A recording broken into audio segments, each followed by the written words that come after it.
Is it a coincidence that it was in the very next election in 2016 that you saw the rise of right-wing populism? I think that, a lot of people don't realize that the technological revolutions have actually taken place in waves in the past 30 years. And what a lot of people, this is something I've talked about on my show before.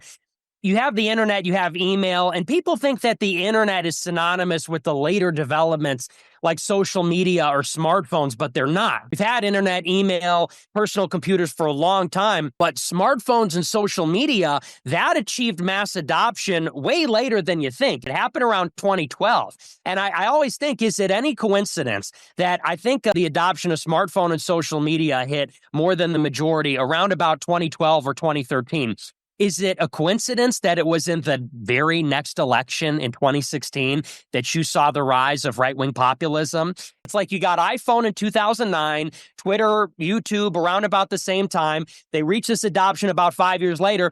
Then you get populism. But and what you've seen now in the past 5 years, what's really interesting to me, this is yet, to me, unresolved.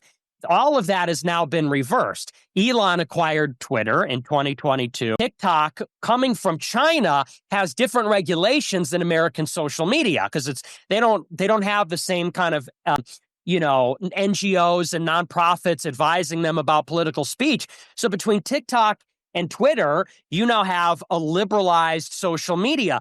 Then you have others like YouTube, Instagram, they're following suit. Why is it that social media is opening up? Could it be that AI models are being trained on social media because to get the best LLMs, they need the most data, and the data comes from the posts of as many people as possible?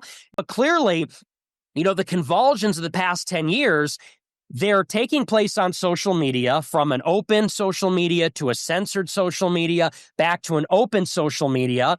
You can map political events onto that, the rise of populism, the pandemic and the Ukraine war, the kind of second wave of populism. You could also map onto it the rise of these even next, the fifth generation, which is AI, and all the rest of it that's going to come down the pike later. And so that, to me, that's sort of, we're in a unique cultural moment now in just the past 3 or 4 years that has not been analyzed enough, that we're still trying to figure out, kind of the why and what's happening just right now with what you just said, Keir Starmer and the rest of it.